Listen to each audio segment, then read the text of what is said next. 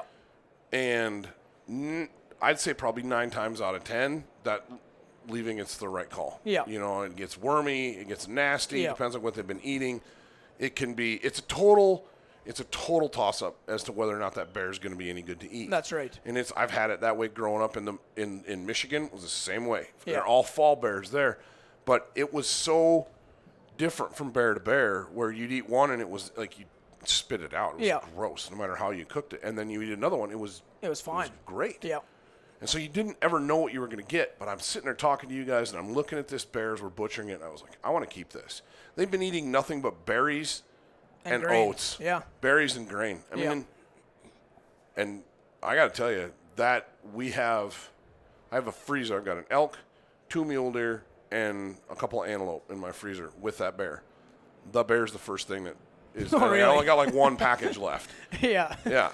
That's what my kid. Yeah. Dad, can we have bear meatloaf? Yeah. Yep, sure can. Dad, can we have spaghetti and bear meatballs? Like, yep.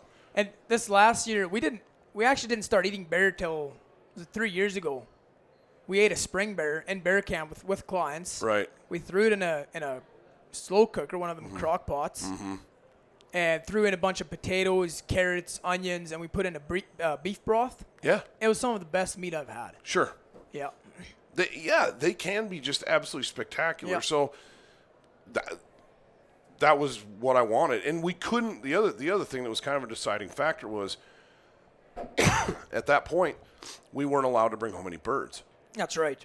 The avian flu outbreak had happened, and in the amazing wisdom of the United States Fish and Wildlife Service, they said you can't bring any birds home. Yeah. And all of us are like, well, it's not like you're not going to fly down there anyway, you idiots. Yeah. No, Yeah. I shouldn't get too hard on them, but it was aggravating because getting into the bird aspect of it, anybody that's hunted Canada in September knows that the duck hunting, while it's awesome, they're brown ducks. Yeah. They're not colored up. Yeah. You go up there to shoot like volume. It's like That's right. It's amazing. The goose hunting is incredible because the volume is through the roof, and we shot some gorgeous specks. Yeah. Gorgeous white-fronted geese. And I was literally, I don't know how many of them, I'd run out, pick up, and go, wish I could bring that one home. Yeah. It'd sure be nice to mount this one. Yeah. There's a lot of mornings you go out and you'll shoot 20, 30 birds, and you start picking them up, and they're all like, yeah, that's mount worthy. That's mount worthy. Yeah. It's like, they're gorgeous birds. One after another. And I want to have a speck on the wall. Yeah. And we don't shoot specks in Wyoming. Okay. We don't see them. Once in a blue moon, we'll get some. Actually, the first speck I ever killed was in Wyoming. It was a complete fluke. It was in with some Canadas, and I was there coming in, and I looking at it, and I'm like, that's a speck. I spotted it, and killed it, but we don't see them. Yeah. And so that was incredible. And we actually one afternoon we took some speck breast meat, and we cooked it, and just like a steak. Yeah. Just cooked it hot and fast. Rubbed some olive oil on it. Yeah. I don't know what was in the salt, cabin. pepper. Yeah, it was like salt, pepper, and we threw it on seared it in a fry pan quick, and it was just Hunter and Brandon were like, dude, that is so good. I'm like, yeah, Specklebelly's good. Yeah. Specklebelly's really good. But those hunts in particular, I think about guys that my audience especially, I mean, they're wing shooting guys. That's their thing. They would be coming up there and be interested in what you guys do because they want to shoot geese, they want to shoot some ducks, and they want to do it Peace River, Alberta is world famous. It is. It's been that way. I mean, you're pushing 30 years old. Yep. And the stories of that, I mean, I would assume that it's always been that way your whole life. It always has been. The Peace Country area, the Peace River, well, all the way, it flows from British Columbia all the way through Alberta and then up into the Northwest Territories. Right. And the Peace Country has some of the best hunting in Alberta. And as long as I can remember, we've had super good hunting. And outfitters. Yep. But it was interesting to me that we didn't see anybody else hunting. No. There was like maybe close to town the one morning. There was some, you could hear a little shooting over here. But it's not like you go to North Dakota or South Dakota or some of the places if you're freelancing in southern Alberta or maybe Saskatchewan, and you've got a spread on every single field pretty you've got much. competition. Yeah. You've got competition. And we don't. We have no competition up north. Yeah. It's a long ways to go. It is. Yeah, it is. And you drive. So we drove, and it took us, I think, 16, 18 hours. Yeah. We split it up in, From in Wyoming. 2 days. Yeah. We split it up in 2 days. And you get to the point where you get north of Edmonton, and there's nothing that looks like any place you're going to shoot. It's just forest. Yeah. It's just boreal forest. Yeah. And then you break out, you hit Slave Lake, go around Slave Lake, and then you're in the forest again for a couple hours. 4 hours. Yeah. And then all of a sudden, you're just... It opens up. And it's farm ground. Yeah. All So over the place. Our county is the most northern farming community in Canada, actually. So we're only Which makes it one of the most in the world. Yeah. Which we're only 2.5 hours south of the Northwest Territories border. Right. Which makes that county pretty unique. Oh, absolutely. Yeah. Well, we had an incredible time up there, and it wasn't just the hunting. I mean, you and I have maintained contact ever since then, and it's because Brandon and I said, it's like, dude, if I didn't love where I live so much, I'd totally consider relocating up to where you guys live. We had a blast with you guys. It was a good time, and I don't think I've ever laughed as much with a week of climbs. Same here, and it's so these hunts. We got lucky and got in on a cancellation or something that had been paid for and couldn't because of COVID didn't work out. And you took just the two of us. That's right. And we had Brandon's son Hunter filming. Yeah. Normally that's not how those hunts work. No, so we'll take 6 guys a week. So we try to keep it in the 2 weeks of September, the first 2 weeks. Right. Because your crops get taken down. That's right. Once the old crops are gone, your chances it's doable, but your odds are way low. They plummet. Yeah. So as soon as the crops are gone, we stop bear hunting. Makes sense. The first 2 weeks of September, there's a lot of weekend hunters up there. So the first 2 weeks of September, you're going to shoot at a lot of birds that haven't been shot at before or haven't even seen a spread or a blind before, right? Whereas later on, you get past the first 2 weeks of September, it's 2, 3, 4 weekends in. Yep. The birds know what's going on. So the first 2 weeks, the waterfowl hunting is... It was incredible. It's incredible. Yeah, it was incredible. We had one morning where we were quite a ways north, and north of where home base is, where we were staying. We drove quite a ways that morning, which I don't care. It's fine with me. And we got into the ducks that morning. And you could have killed ducks with a tennis racket. I mean, they were coming over, and it was just gobs of pintails. Yeah. And they're coming over the blinds, those willow blinds, just like right head height. Like ducking, they're coming right over your head, and they're ignorant. Yeah. For lack of a better term, they are just ignorant. They're just birds of the year. They're naive. They haven't been hunted. And that particular field was only half a mile off the river, which those fields that are right on the river, they are exceptional. It was incredible. The waterfowl hunting is incredible on those fields. I bet that morning we probably saw conservatively 15,000 geese. Yeah. I mean, and they were all Rod and Kurt, your waterfowl guides, they're a whole other story. They are. I had them on the podcast too, and they are quite the pair. But they were, Kurt's just kind of happy-go-lucky. He's the Labrador Retriever. He's your yellow lab at your outfit. He's just happy. If there's geese to kill, Kurt's going to be there. Yeah, But Rod's a little more serious, a little more analytical, you know. Yeah. It's like Mutt and Jeff, you know. And that morning, we weren't on the X. Yeah. And it was driving Rod nuts. Geez, they're landing down there, you know, 300 yards away, and big wad of them. Yeah. Kurt, we got to jump those things up, you know. And I was like, guys, we're shooting all the birds that we want, man. I said, let's just enjoy this show. Because you don't get to see that.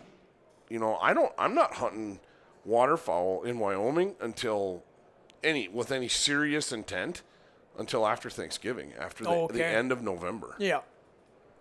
Because we'll get some birds, and you can go out and poke around. But from September, October, and November, that's big game season for us. Yeah. December, January, February, that's waterfowl season. And it's just very, very different. Yeah, see, our season, our waterfowl season starts September 1st, and we'll get all of September, we'll get good goose hunting, and then later on in October, like we've shot mallards in the snow late October. You get them, they're colored, yes, just beautiful birds. Perfect. Yeah, and that's a ton of fun. Oh yeah. Yeah. I told all you guys, I was like, you need to come down. You need to come down in December. Get through with Christmas, and then like end of December, January, come down for a long weekend. Fly down. I'll have everything you need, and just come and hunt with me, because you'd get to see all those birds on the other end of the see flyway. The full flyway. And be like, wow, so that's what a greenhead mallard looks like. You know what I mean? Those January birds they're stunning. Yeah. They are. They're absolutely stunning. But I think that's the coolest thing about waterfowl is just being able to follow them. You know, because we could have left you guys, and if we didn't have to get back to film elk hunts and different things like that, we could have freelanced our way through Alberta. Yep. All the way south. Come down to Edmonton, hang out shoot some stuff. And because I would imagine that once you get away from the big city and you're kind of out in that farm country, you knock on doors, you probably get permission. Yep. I've never hunted that far south, but I'm sure it wouldn't be a problem. It's because it's still like that in a lot of places of South Dakota, North Dakota. You know, there's ground that's getting leased up. Yeah. Where you see the leasing thing happening is where habitat's limited, kind of like where we are. Yeah. The birds are relegated to a very narrow area because the only agriculture is within about a 3 mile either side of the river. Yeah. That's it. The rest is desert. Yeah. Sagebrush. The birds can't. There's nothing for them. Right. So that's the only reason we have birds. So all that country, all that private ground in there,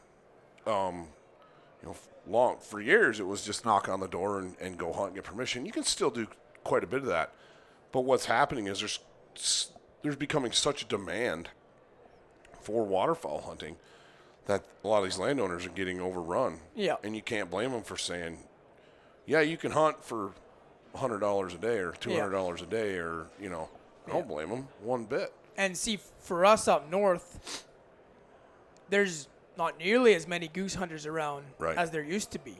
And I heard that. Yep. And over the last 10 years, we don't have goose hunt like we used to. Okay. So the government went and sold thousands of acres of swamp area. Got it. And I don't think they realized what was going to happen. So the farmers went in and drained all these swamps and turned it into farmland. Right.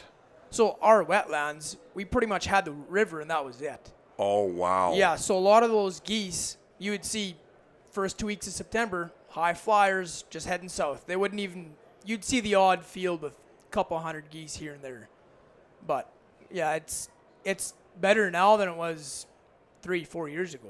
So is there any movement then to reclaim any of that wetland stuff? No, not really. Because, what we noticed was every inch of arable ground was in pretty much canola. Yep. Yeah, canola's the main main crop up there. Why wouldn't it be? Yeah, it's best prices. Oh yeah, absolutely. Yeah, Bob, the guy that was my guide. Yeah. Because we all hunted together. Right. But I was asking him about it, and he was telling me some of the prices and some of the yield and some of what your farmers up there are making on canola. And I'm like, yeah, dude, that's awesome. Why wouldn't you? Why wouldn't you farm canola? Yeah. You can farm a quarter section, and then he was telling me guys go log in the winter, or they go wrench on semis, or do something else, pretty much because they're bored. Yeah. But man alive, you guys have such a unique community. It was literally, for Brandon and I, it was like stepping back in time to when we were in our childhood. Because where I grew up, you could literally just blindfold me and drop me in Lacrete, Alberta, not in town, but like out in the countryside someplace, and I'd think I was back where I grew up. Right at home. It literally looks exactly like it. Yeah. And so that was kind of fun. That was kind of a blast from the past, It was, and I loved it. But what Brandon liked so much is just the lifestyle that you guys lead. It's different from a lot of different towns. It's awesome. It's awesome. I applaud you guys so much because you hang on to your tradition. You hang on to your history. You hang on to your heritage. Yeah. And you live in a place that you're pretty well left alone. We are. Yeah. Like all the way through COVID, our town never shut down. Right. Just kept on going as if everything wasn't happening. COVID wasn't a thing. Like it didn't exist. No. And we actually have a lot of people move in because of that. There's a lot of out of towners starting to move in because we're pretty conservative town. Right. And they kind of just left us alone, and we did our own thing. Yeah, and I don't like to delve into politics on the podcast. You and I know where each other stand. Yeah. 100%. But you alienate people when you start talking talking too much about it. And I want everybody to enjoy this podcast and get something out of it. But that was one of the things that I think was so welcoming for me, especially, was it was like everybody's on the same page. Yeah. And we are. For the most part, the whole community is on the same page. That's super cool. Yeah. And that's a blast from the past, because a lot of old town, small town USA is still like that. Yeah. But there's so much influence on everybody from social media, and that you can't. It's like, unless you just don't have it, you can't escape it. Yeah, that's right. And so to find a homogeneous community where you're based around one thing, dude, it's awesome. Yeah. We loved it up there. I talked to my dad on the phone because I told him he's been looking for a bear, a black bear, especially a big one. And I just told him, I said, I got your spot. I said, it's just logistics. Yeah. Just get up there. I said, it's a matter of you got to make the time, and you got to make the money to do it. That's right. And I said, but Dad, you're never going to have a chance at a bigger bear in a more fun hunting scenario. And then you throw in the waterfowl side of things. It's icing on the cake. Dude. Yeah.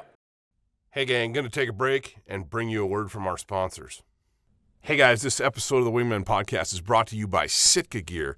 And we've been partnered with Sitka for, 4 years, 5 years now, since the beginning. We've been wearing Sitka Gear, and you guys have heard me talk about Sitka Gear on and off and sing their praises. But what I wanted to do is explain to you exactly why I'm a believer in Sitka Gear and what it's done for me as a waterfowler.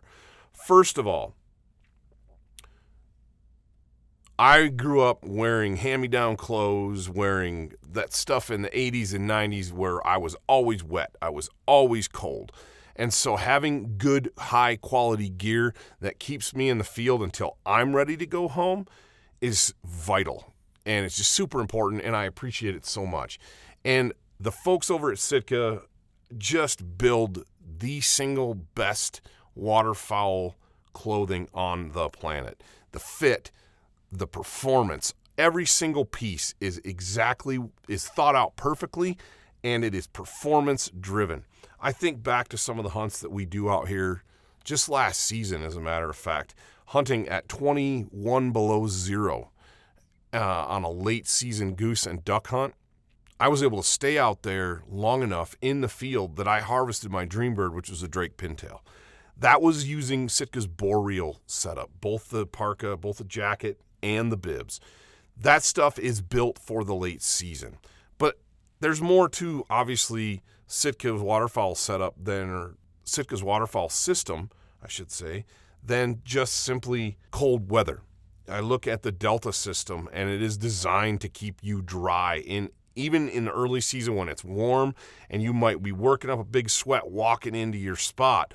That system's going to breathe, and it's going to keep you dry from the outside while also ventilating you from the inside.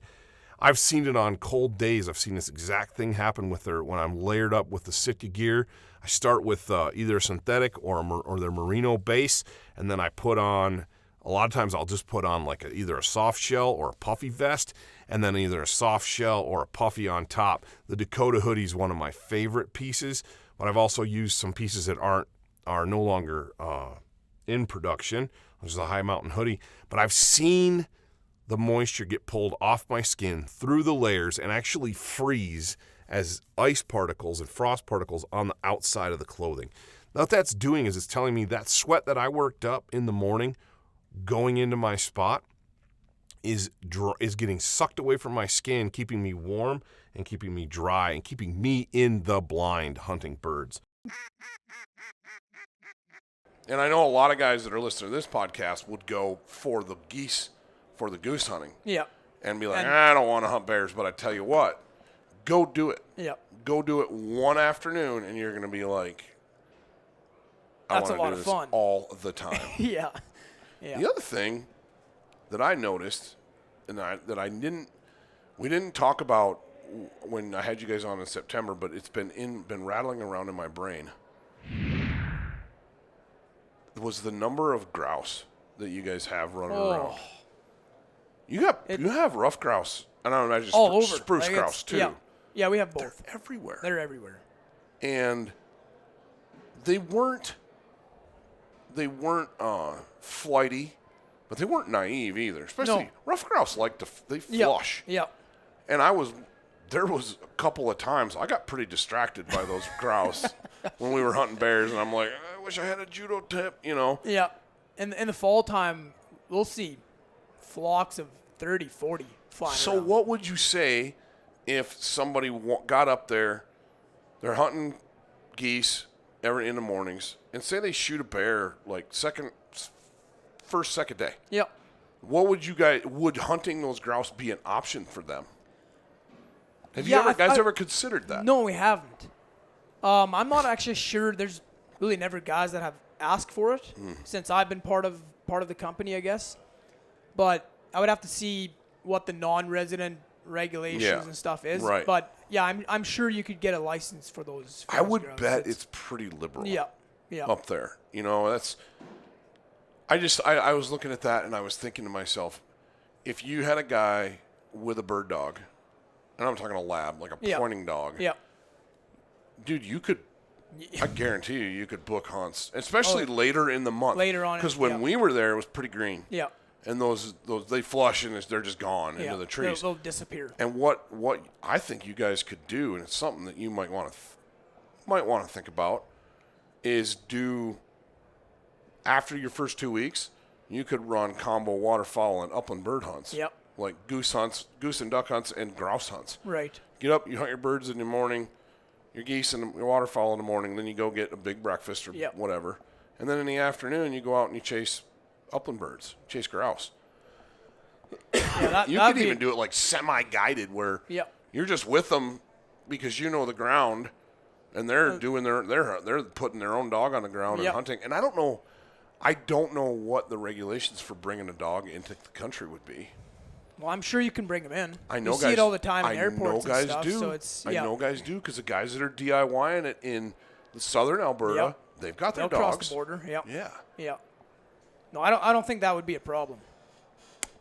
Might be a new business something to look opportunity into. for you guys. And I know the market's there. Yeah. The upland bird market, especially for woodland grouse, it's there. Oh, really? There's a group of guys that are like, give me my double gun. Yeah. Give me my, nice clothes. Yeah. I want to go out when the color is nice in the woods, because September's, especially the end of September, is beautiful. Yeah. The weather's So cool. you guys don't have the grouse hunting. You don't have grouse down here. We have like up grouse, there? but the grouse in the Mountain West, rough grouse, and they're called dusky grouse now. They used to be called blue grouse. Oh, yeah. They look like kind of a slate, bluish gray Yep. spruce grouse. Yeah. Real nondescript bird, but very good eating.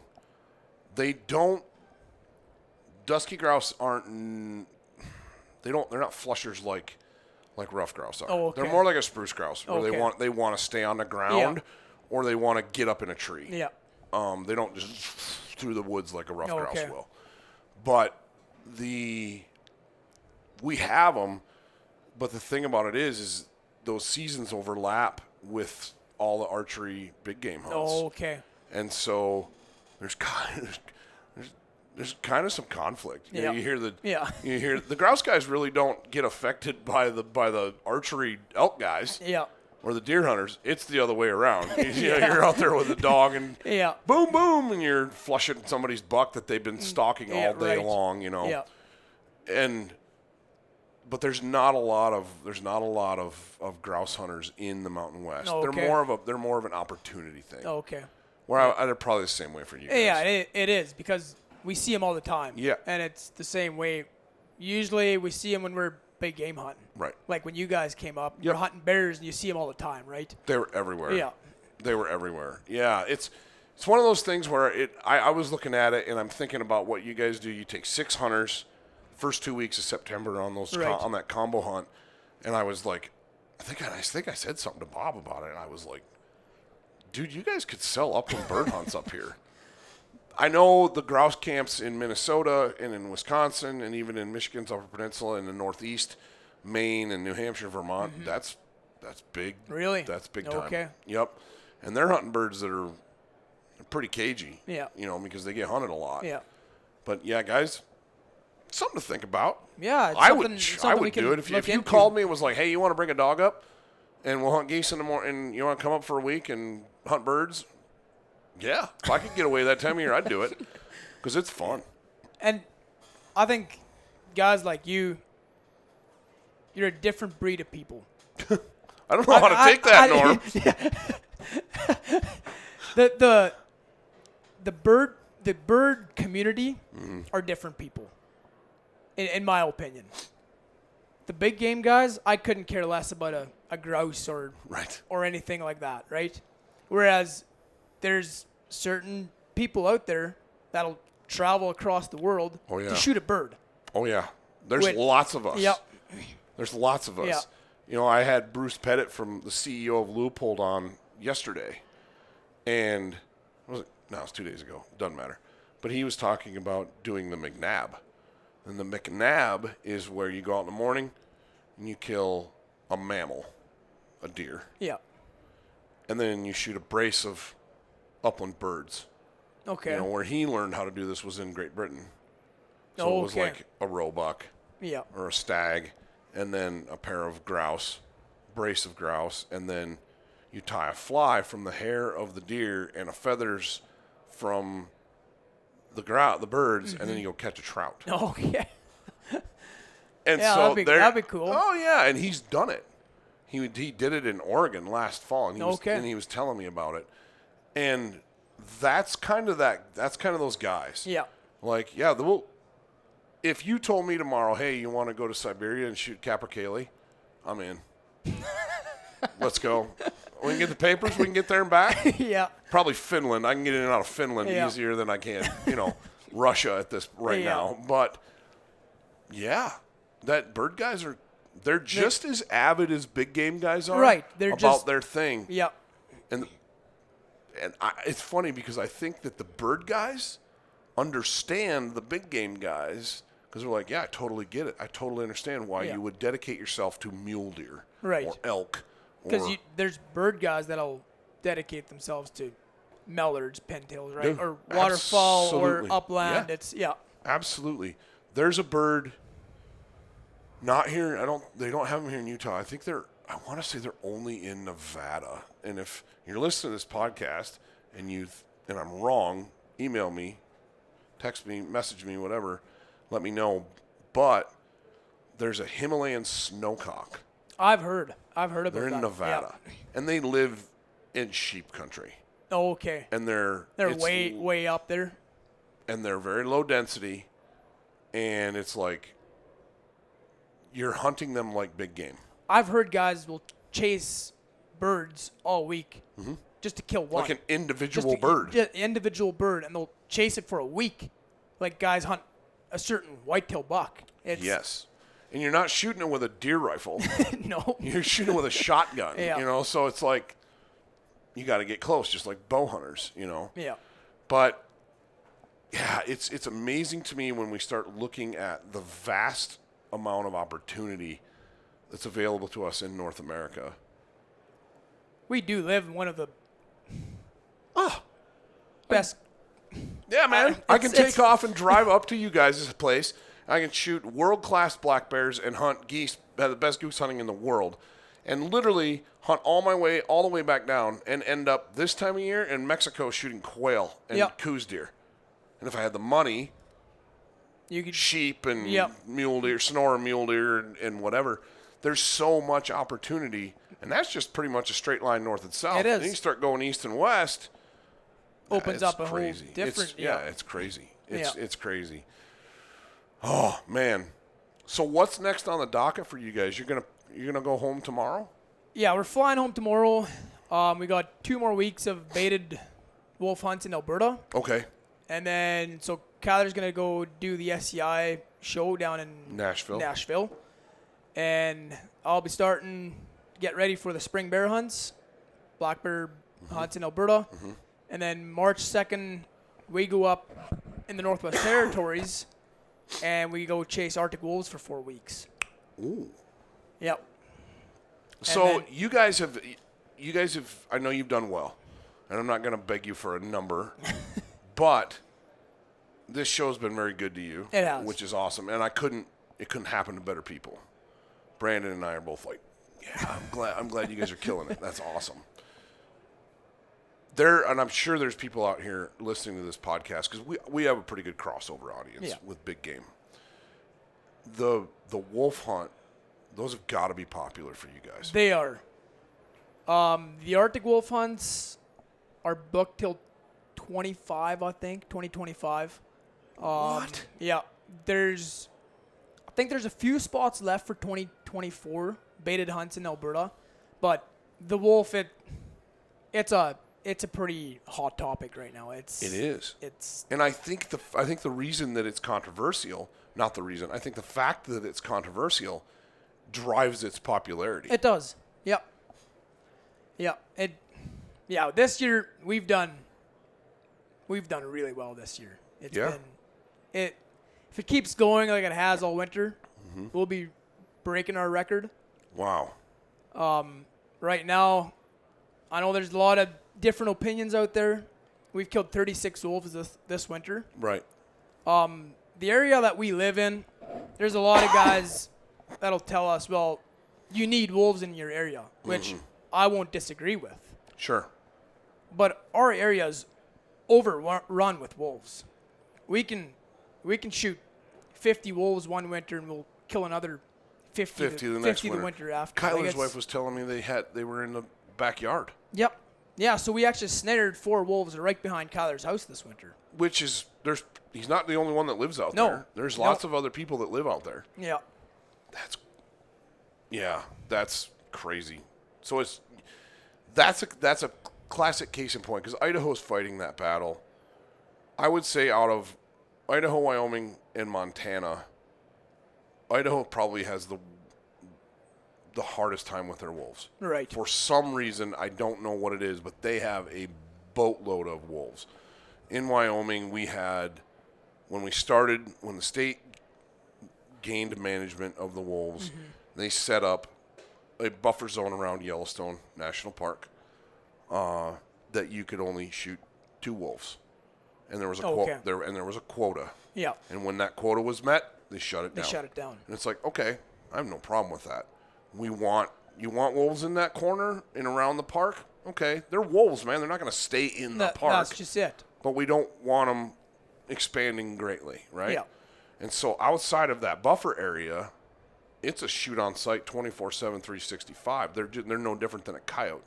Okay. Because they're not socially or economically viable outside of that core area. That area, I hope you guys, because I know, we'll get into this in a minute, but I know you've been talking to Dan Picard, too, from Beyond the Grid about doing an elk hunt, which I'm excited to hear. I'm excited for you on that one. But where we live, it's in that buffer zone, it's rugged, big country. We flew over it coming here. Yeah. And I looked out the window. I looked at my wife and said, I don't know how these guys kill wolves in Idaho or Wyoming. Yeah. It's rugged. Mountains, like, as far as the eye can see.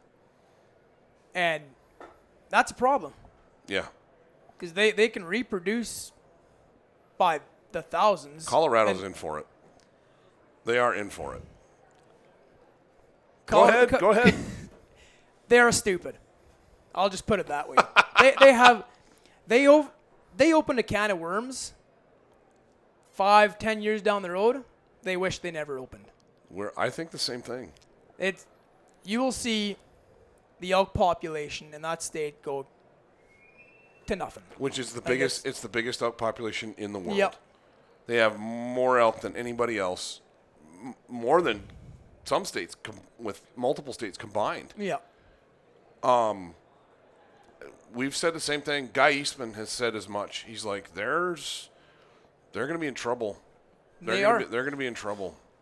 They're seeing what happened in British Columbia with the grizzly bears. Prime example. It's the same thing. Prime example right there.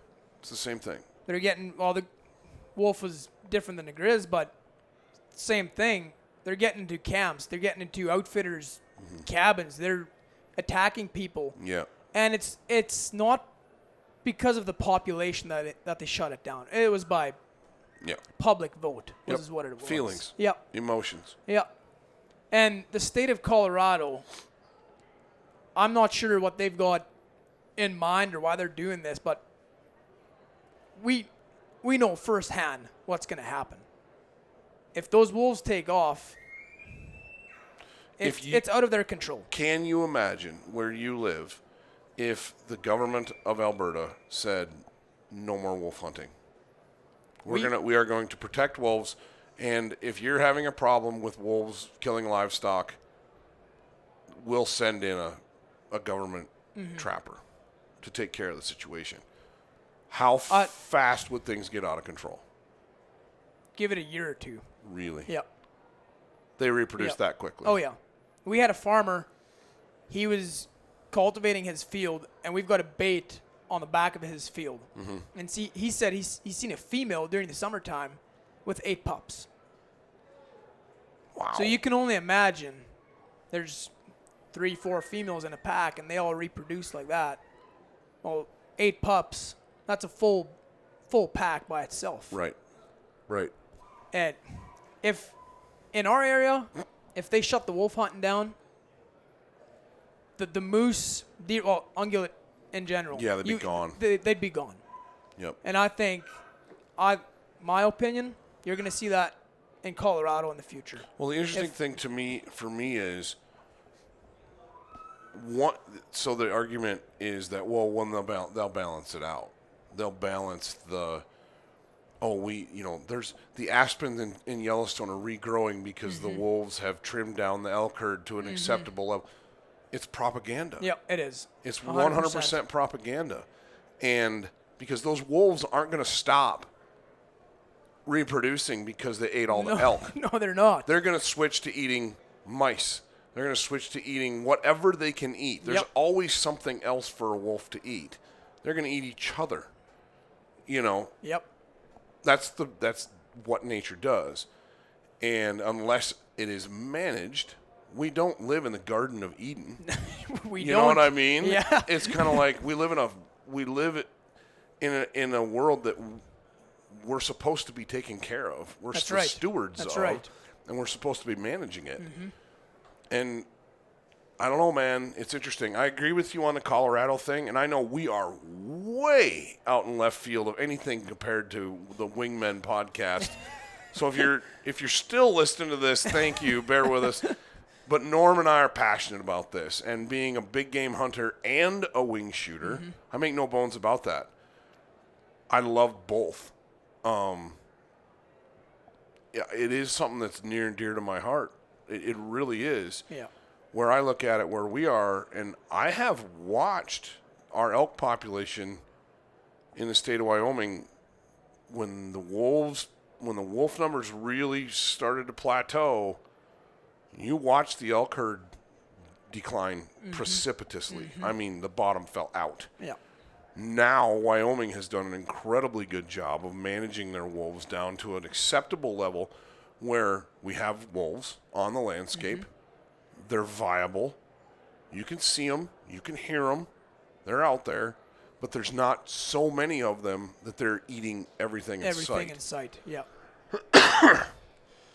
And our elk numbers, even in the northwestern Wyoming, are starting to rebound.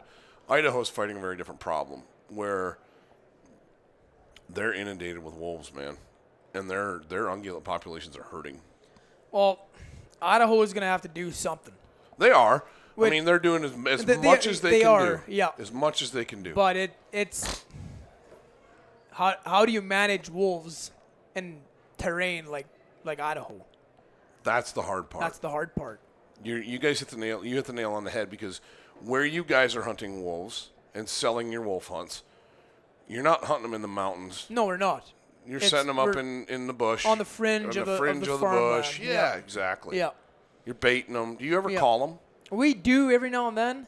It's kind of a last resort type thing that Really? we'll do. Most wolves, if you call them in once, you won't call them in twice. Interesting. Yeah. They learn pretty quick. Yeah. Yeah. That's interesting, because that's what we rely on. You know, that's a big linchpin of wolf hunting in Wyoming, Montana, and Colorado is calling. Obviously, spot and stalk. You get up on a big vantage point, and you know where the elk are, so you're kind of hanging out around those elk, and you're looking for wolves, and you're listening for wolves. Because it's the main food source, Exactly. right? So they'll hang around. They're around them. Yeah. They're around them, and that's how you hunt them. You're using a live bait, basically. Yeah, that's right. That's movable. Just really, really interesting. Really interesting. I wanted to get your take on that, because I think Colorado's in trouble. I do too. I really don't think they have. I think the residents on the western side of the state are having. I know they're having this shoved down their throat by the bulk of the population on the Rocky Mountain front, on the Front Range. It's no different than where you guys live. Oh, it is. Where's the bulk of your population, Norm? Edmonton? Edmonton, Calgary. Exactly. Yep. 2 cities. So, yeah.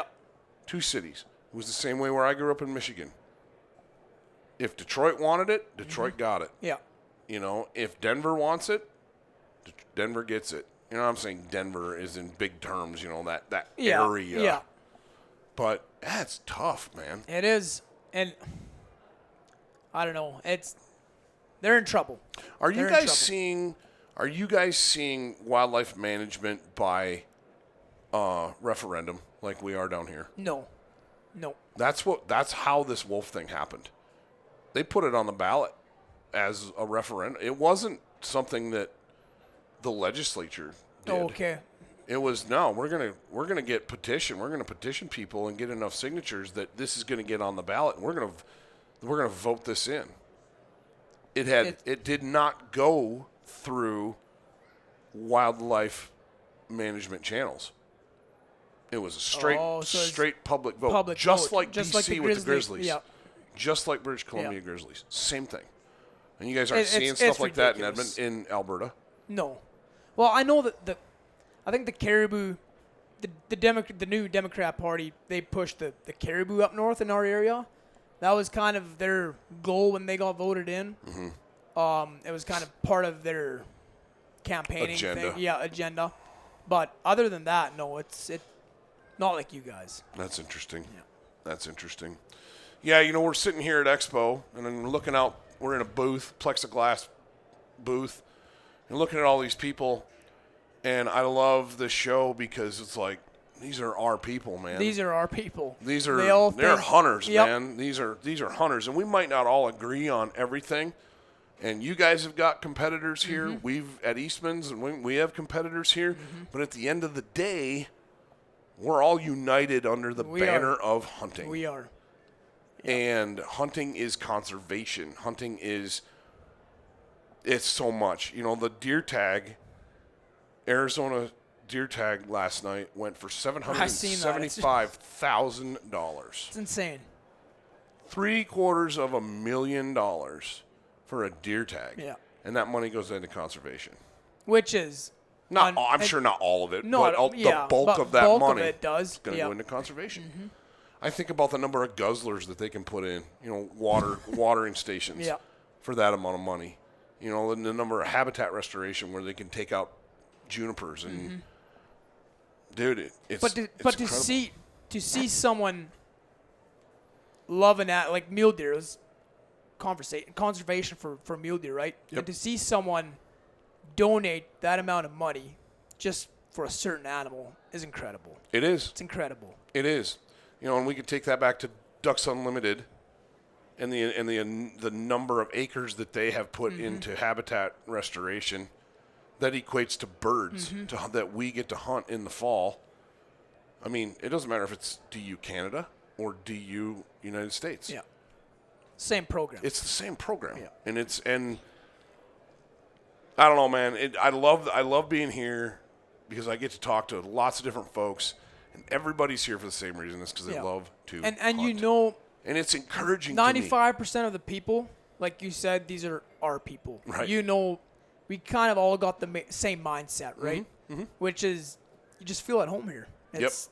I'm glad to hear you say that because Brandon and I were talking because we hit it off with you guys, and to the point where it's like if I could and if it wasn't such a great distance, I'd do stuff with you guys all the time because I'd, you know, a little part of me was pretty sad last night when you turned us down for dinner. You know.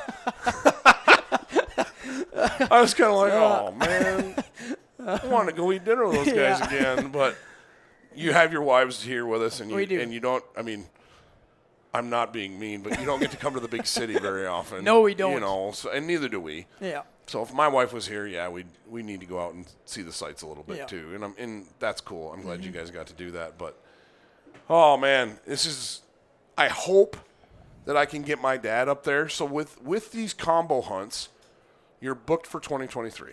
2023. And by combo hunt, I mean the waterfowl and the bear waterfowl hunt. black bear. Right. We're taking bookings for 24. There's a few groups that are interested, but nothing on paper yet. Okay. Yeah, and So those are becoming pretty hot hunts actually. Oh, I bet. There's more and more people asking about these waterfowl bear combos, thanks to you guys. Well, I'm glad to hear that. I'm glad to hear that because we showed up there and it was like, I'll never forget Curtis's face the first night when he came to Kyler's house. He's like, so how many? There's just 2 of you? And I could see the wheels turning in his brain. You know, he's like, well, this is going to be over quick. You know, you're going to go out there and shoot 20 birds and be tagged or 16 limited birds. out in Yeah, 12 16 minutes. birds will be done. Yeah. And I told him, I said, well, we're filming this, and to make good films, you want to see birds falling, you know. I said, if you've got some buddies that want to hunt, bring them. As long as they're safe, bring them out. Let's hunt. Well, the first morning, we hunted with a father and a little kid. Right. And we're sitting there. We pull up next to Rod's pickup, meeting in the field. We have an Onyx pin that we're sharing. Pull up, and you're talking in the dark. You can just kind of see faces illuminated by the shadows. Yeah. Yeah. And like, oh yeah, well, talking to the guy that's driving the pickup, and he's like, I said, hey man, I'm Todd. Oh, I'm Chad. We get talking a little bit. He's like, you guys with Eastman's? I'm like, yeah. He's like, well, I just had Sheep published in Eastman's. You're Todd Helms, the editor? I said, yeah. I said, Chad from Alberta. I said, you're Chad Weeb. Small world. Right. And I don't think I said his last name correctly the first time. Yeah. But he's like, yeah. And that set the stage for the whole rest of the week because we only had 2 guys, me and Brandon, pulling triggers. So we needed more guys to hunt with to make it worth going out. Right. Because waterfowl is, I mean. It's a group hunt. Yeah, It's more fun with yes. 8 guys. Yes. Yeah. And so we got to hunt with the whole town of Lacrete practically. Different guys every morning. So we got a really unique experience that I don't think probably is the norm for what you guys do. It's not. Like a lot of our friends, they asked, so who do you have in town? We said, well, it's the guys from Eastman's. And there's a lot of guys like, you got any room in the blinds? I'm like, of course, come on up. Yes, because I had told Curtis, I'm like, and Rod, I said, yeah, man, if you got a couple guys that want to hunt, by all means, because there was just 2 of us. But I think if you're listening to this and you want to book one of these hunts, I mean, 6 guys, that's a pretty full blind. It is. That's a full blind. So you're going to get a little bit different experience, but if you're willing to go up there and enjoy the area, enjoy the folks, enjoy the people, and you go out for breakfast every day and visit with the people that are in the restaurant, and get to know everybody like we did, and you're going to fall in love with where you guys live. You're going to fall in love with the people. You're going to fall in love with the place, the bird hunting. I cannot recommend that hunt highly enough. It's a pretty unique area. It is. Yeah. There's not a lot of places like that left in the world. No, there isn't. There really isn't. Anyway, I hope you guys sell out completely. I'm leaning on my dad really, really hard. I don't know how we're going to come up with 6 dudes. But we'll make it work somehow. That's kind of what I was thinking. I was like, even if we have to cross book and let another group of 4 get in there or whatever. Well, we'd love to have you guys back up there. It would be fun. Yeah. It would be fun. It's like I told my dad, I said, you're never going to find a place where you have the potential to kill a bigger bear. Yeah, some of those coastal bears in Alaska are huge, but that's all you're doing. Right. And I said, this hunt is... it's special. It's special, and it's right up my alley. And I know there's a lot of folks listening to this podcast that are like me. They cross over, and to have the ability to go up, hunt geese, hunt bears, maybe shoot some grouse. I think there's a market for that. I'm not lying to you. And it's a laid back hunt. It's it's no pressure. Yep, absolutely. Well, you guys make it fun. You made it safe. You made it fun. Brandon's hunt was that was an adventure. I don't know how much of that we're actually going to air in the video, how much we're going to show. We've been talking about it, and while people that really understand how that stuff goes would probably appreciate it, the broader general audience might struggle with it. It's watching the video. Here's the interesting thing. Going back and watching the video, it's not near as impressive as it was in first person. Really? No. It's always disappointing. Yeah, because when we were in the moment, it was like, whoa, you know. Long story short, Brandon made a good hit on his bear, but it wasn't a perfect hit. No, it wasn't. And so the bear lingered.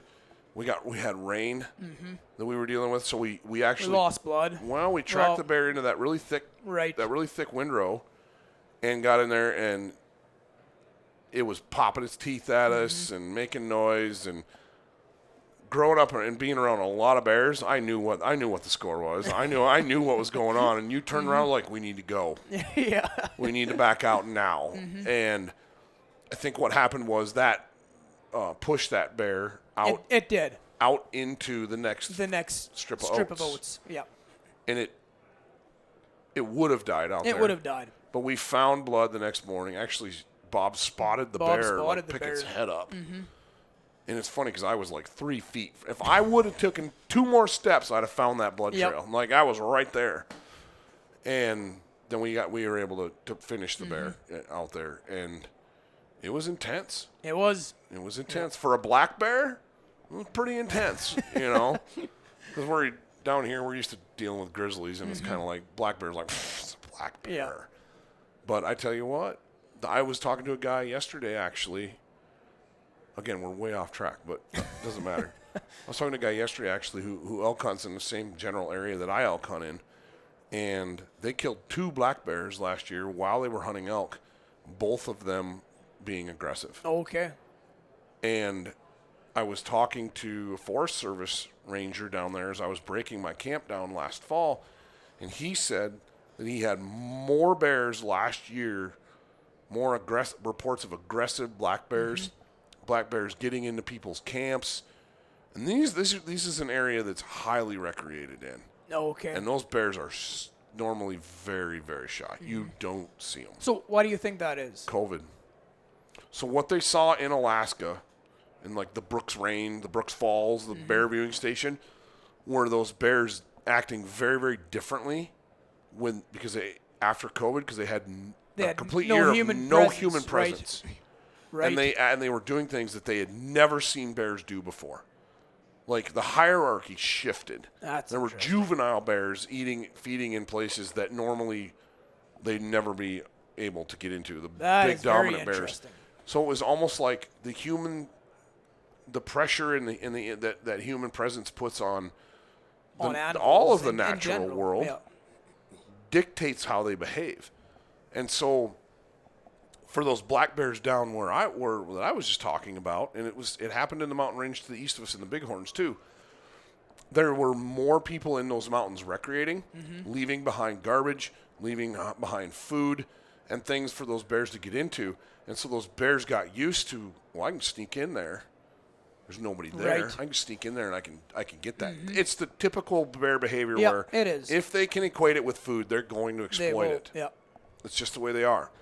And so there were so many more people recreating and in the woods and in the mountains, and there was more of that stuff available to those animals that it created an issue that we're just now starting to deal with. Yeah. These guys killed 2 bears that were aggressive, like grizzly bear aggressive. And that's not your normal It's black not bear. normal. That is not normal for a black bear. Any place that black bears get hunted, that is not normal at all. But that's interesting. Well, Norm, I'm going to let you go. You guys got to get ready to hit the road Yep. and everything. And I just wanted to sit down and catch up. I really appreciate you jumping on the podcast. Thanks for having me.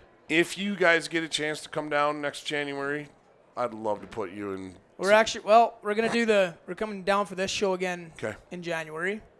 And then I think the plan is we'll go down to Texas, do a show there. Okay. And we've got an avid sheep hunt booked for end of January, first week of February. That'll be fun. So, yep.